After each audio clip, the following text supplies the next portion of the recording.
Yo, we're checking out a YouTuber called His Story.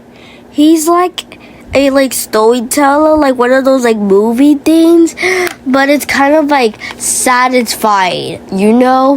We're gonna check it out and find some satisfying stories to listen. Were screaming, and my math teacher walked to the door, turned the deadbolt, pocketed the key, and told us we weren't getting out of this test. Every other class was filing toward the basement. Patel sat back down. As I could see, looks like this teacher is the villain here, his story villain.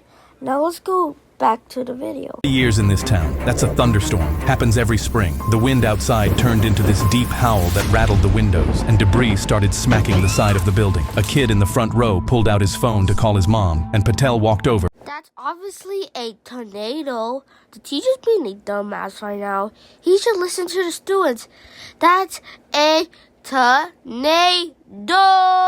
Got closer, and you could feel it vibrating up through the floor. The lights cut out. 3 seconds of darkness before emergency red lighting kicked in. The same girl stood up and walked to the door. "I'm leaving. Sit down, or you're expelled." She grabbed the handle. Locked. Patel jingled the key in his pocket. Nobody leaves until time is called. A crack so loud it shook the walls. A tree slammed into the side of the building, and plaster dust rained from the ceiling. Patel brushed the dust off his desk. 30 minutes left. Keep writing. The kid next to me ripped the fire extinguisher off the wall and swung it through the door window. Glass everywhere. "Go! Everyone out!" Patel screamed about vandalism. This teacher should know, this school, is on a tornado. The building was being torn in half. The tornado ripped the roof off our classroom and half the second floor. The fire department found Patel 25 minutes later, still at his desk, dead, covered in insulation and broken glass, the stack of tests still in front of him. They said the debris would have killed every one of us. You'd think after 40 years in this town he could tell the difference between a tornado and a thunderstorm, but at least he got his test.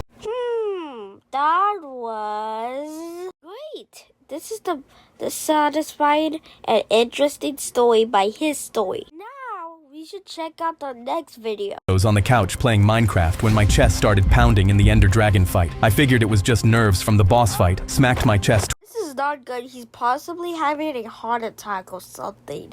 That is not good. I knew it wasn't nerves anymore, but I had never gotten this far against the Ender Dragon. I wasn't getting up for anything. My vision started darkening at the edges, so I leaned closer to the screen and kept firing arrows. Molly walked in from the kitchen with a spatula in her hand, saw me, and stumbled backwards. "Babe, why is your face gray? 5 more minutes." In the dragon. Oh, no, this is not good. He's gonna have a heart attack. You better listen to your girlfriend or Molly. Just quickly listen to her.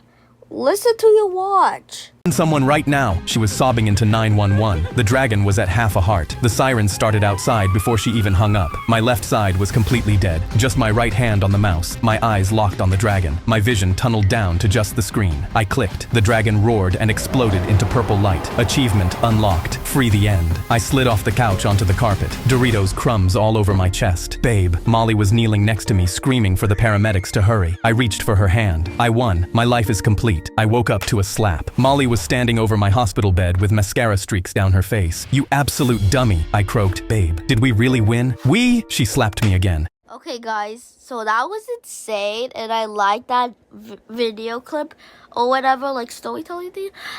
If you're watching this, if you see those things around you, you should go to the doctor, because you might be having a heart attack. Okay, let's react to the next one, and then we're gonna react to 2 more. School, and it saved my life. Our power went out one night, so my mom's alarm clock didn't go off in the morning. She shook me. Okay, so it looks like...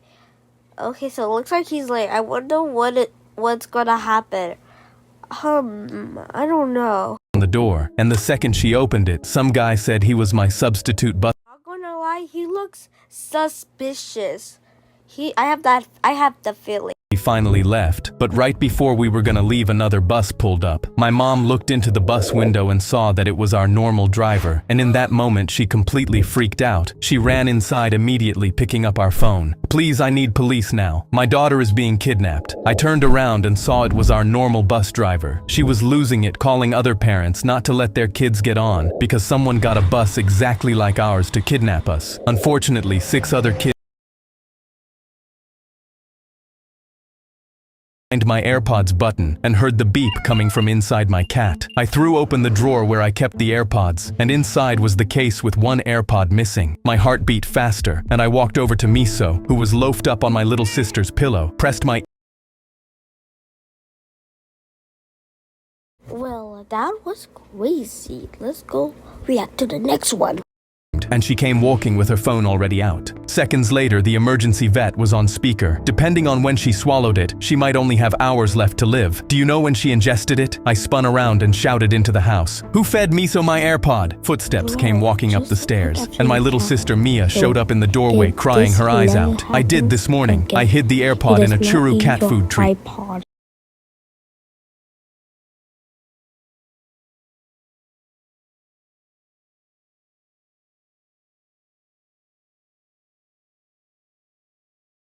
And Mom looked at the floor. Mom, is this true? She nodded. My face went hot, but I leaned toward the phone first. She swallowed it this morning. The vet's voice changed. Get in the car right now. On the floor, Miso was sprawled out like a ginger carpet. Her tiny paws limp. Wait, what?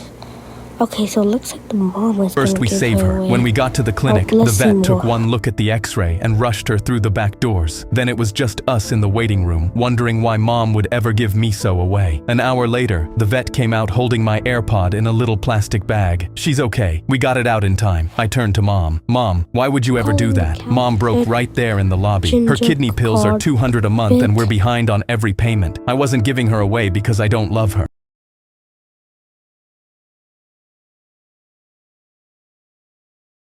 And told the vet to charge it. I was ready to sell the AirPods, the case, whatever it took, because she was coming home. Mia fed her that AirPod so she'd never lose her, and it worked, just not the way she planned. That night, Miso was back on her pillow, loafed up like sweet bread. I went to put my AirPod away, and the little plastic bag on my desk was empty. I pressed play sound one more time, and the beep answered from right behind me. Mia was frozen in my doorway with a churu in one hand, and my AirPod half buried inside it, just in case. I have never moved faster in my life.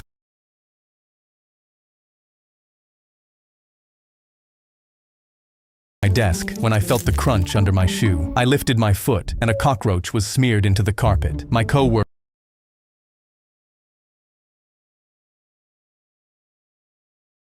Larry, I put my hands up. Calm down, man. It's just a cockroach. His head whipped up at me while he scooped pieces into his palms. It's not just a cockroach. That was Larry. He was my best friend for 3 years. I fed him crumbs from my sandwich every day. I named him after my grandfather. I raised my hands. I think I get it now. He stepped on his co-worker's cockroach.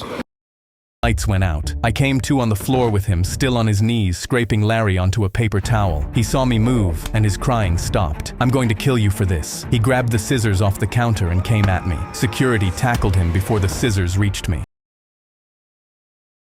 Oh my god, I don't even know why I had added an effect. Bro. I still felt bad about it, so I drove to the psych ward with a cockroach in a paper cup. I figured a new Larry would square us up. They walked me to a visitation room with a metal grate down the middle, and my co-worker sat on the other side looking thin. I slid the cup through the slot in the grate. His name is Larry. He stared at me for a long second before his face broke open, and he cupped the roach in both hands like it was made of glass and cried into it. The guard standing behind him caught sight of it. Ah, a roach! He slapped it out of my co-worker's hands and stomped on it. Crunch. My co-worker made the exact same sound he made the day I killed Larry. He came off his chair and tackled the guard to the floor. I didn't move. I'd already started thinking about where to find another cockroach for next week's visit.